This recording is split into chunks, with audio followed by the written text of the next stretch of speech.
All right, so let's get back into this. Bernie Sanders won big in Nevada. That was when basically the crap hit the fan. I mean, we saw the crap hitting the fan.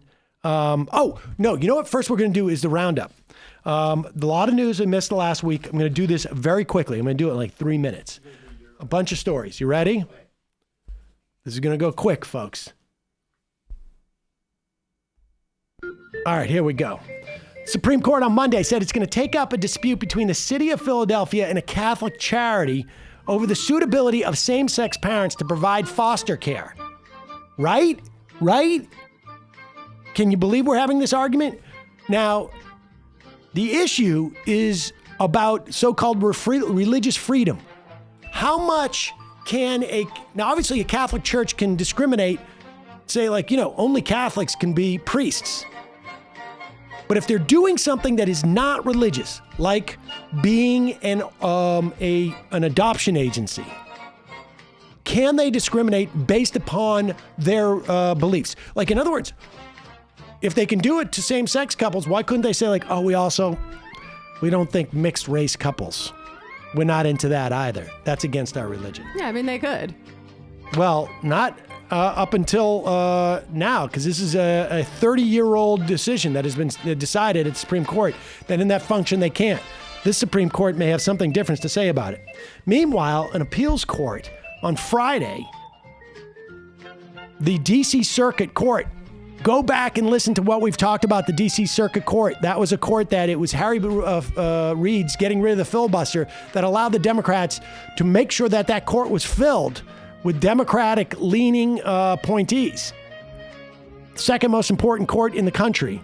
3-judge panel of the U.S. Court of Appeals for the D.C. Circuit ruled that Trump's health officials had been arbitrary and capricious in allowing Arkansas to launch a Medicaid program called Arkansas Works 2 years ago, which required a job requirement to get Medicaid. D.C. Circuit, the 19-page opinion was written by a jurist appointed by Ronald Reagan. The panel's other judges, an appointee of Barack Obama, and one appointed by Jimmy Carter. Why do I tell you that? Because when you think about the 180 judges that Trump has appointed on the federal judiciary, know that they will be there for 40 years. Jimmy Carter left office in 1980, folks. 1980, and one of his judges just kept Trump from imposing a work requirement on Medicaid. Meanwhile, this is good news for those of you who want to see it all go away.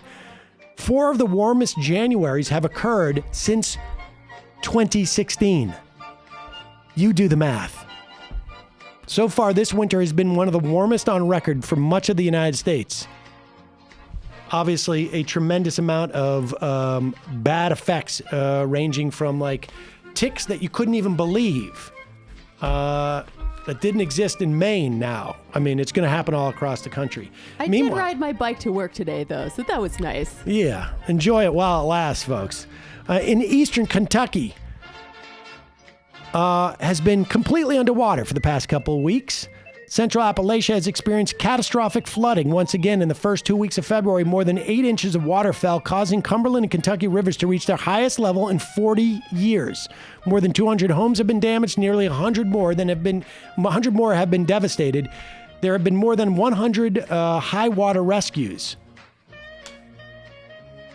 Meanwhile, over the break, a National Association of Federal Judges was playing around with calling an emergency meeting to address growing concerns about the intervention of Justice Department officials and Donald Trump in politically sensitive cases. Also, this is great. Greyhound will no longer consent to warrantless searches by Border Patrol agencies. They announced on Friday it's stop allowing ICE agents to conduct warrantless immigration checks aboard its buses. Greyhound had previously said it believed federal law required them to comply with border agents' requests to board its buses, regardless of whether they had warrants or not.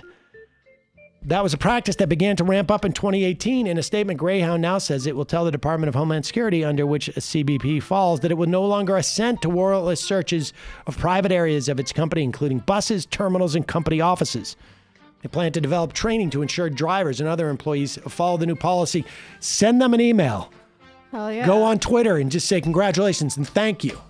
Definitely. Did you see? A little late, but it should have happened. Did you see the story about the bus driver, the Greyhound bus driver, who told the ICE agent to gargle his balls? No, I did not, but I would like. We should look that up and play that. I would like to see that. Hero. Meanwhile, EPA is about to change a rule that cuts mercury pollution, or I should say, change a rule that had cut mercury pollution. Listen to this. Exelon, one of the nation's largest utilities, told the EPA that its effort to change a rule to cut emissions of mercury and other toxins is, quote, an action that is entirely unnecessary, unreasonable, and universally opposed by the power generation sector. In other words, the companies that this regulation was imposed upon to cut mercury, a neurotoxin, in our air is coming out and saying, don't roll back the rules. We don't want you to. Closest planet to the sun. I've been feeling a little too sane lately. Kathy- I get the Hatter disease. Exactly. Kathy Robertson, a senior management for environmental policy at the group, said the industry long ago complied with the rule, and it works. The sector has gotten so much cleaner as a result of this rule. First off, digest this part of the story, but also remember every time industry complains about one of these rules, it's going to destroy them, which they all did when the Obama administration rolled this out. They're full of it.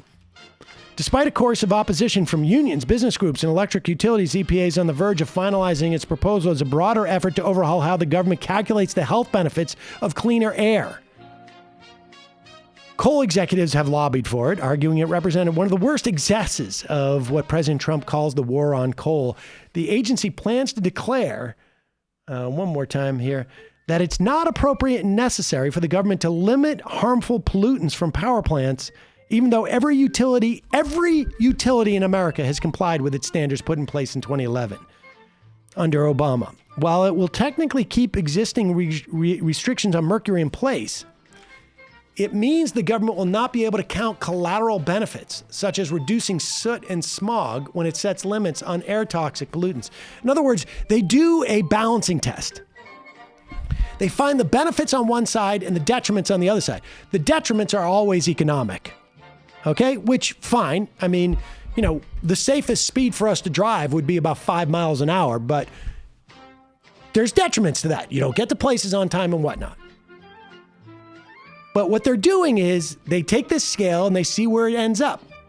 Things like how many cancers does it cause? You know, what's it doing to the environment? Is on the benefit side. How much does it cost is on the detriment side. What they're doing is they're taking a couple of categories off the benefit side and putting it on the side. And that's basically it. And that, ladies and gentlemen. Oh, and lastly, let's just do this one since we're here. We're going to have to talk more about this as we go forward. The CDC insisted on being left out of a press release when the State Department and the Trump administration overrode them about flying 14 Americans with the coronavirus back from the country. I think they were in Japan. So you have the Trump administration overruling the CDC. Why are they doing that? Story in the Washington Post. President Trump has lavished praise on President Xi Jinping for his handling of the growing coronavirus outbreak, a posture some in his administration are growing increasingly uncomfortable with. Why are they going? Because they're concerned about China's lack of transparency and the handling of the epidemic, worries about rattled financial markets and their effect on the economy, as well as delicate negotiations with China over trade deal, a key to Trump's re-election, have played a large role in influencing the president's friendly posture toward China over the deadly coronavirus. What are the implications of this?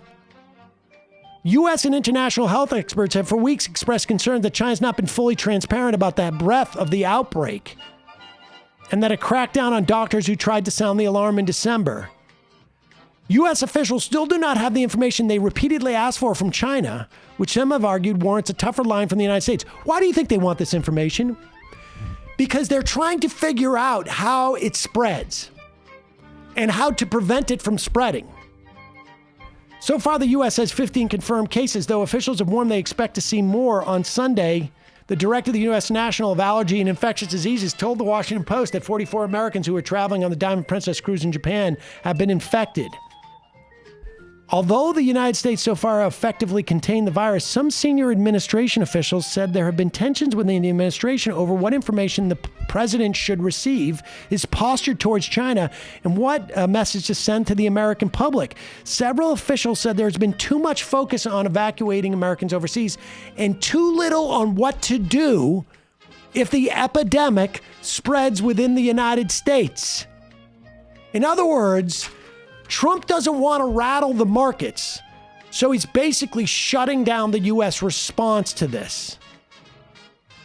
Folks, this could be a real problem in the next coming months. A real problem. And with that said, that is our roundup of the news.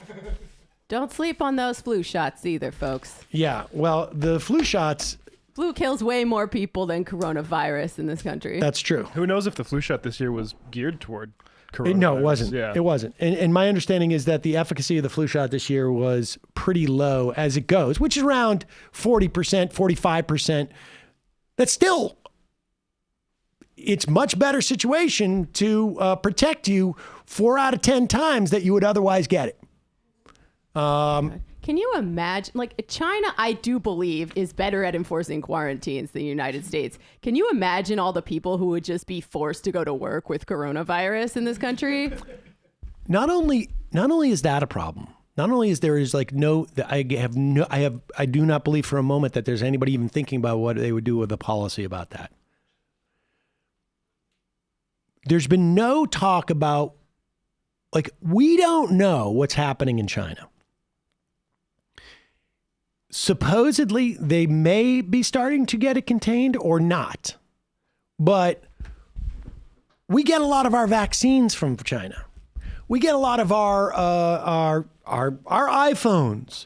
We get a lot of our everything from I China. have a relative who's in medical inventory, and talking to them about this, it's not to get too paranoid, but they're saying, like, we're like low on masks. We can't get anything out of that country, so we're running low on this stuff. And like that's the communication is we're not able to get the medical supplies that we expect. Yes, and so there's no planning without knowing what's happening there. We can't get on it, but Trump is afraid that it will hurt his reelection chances.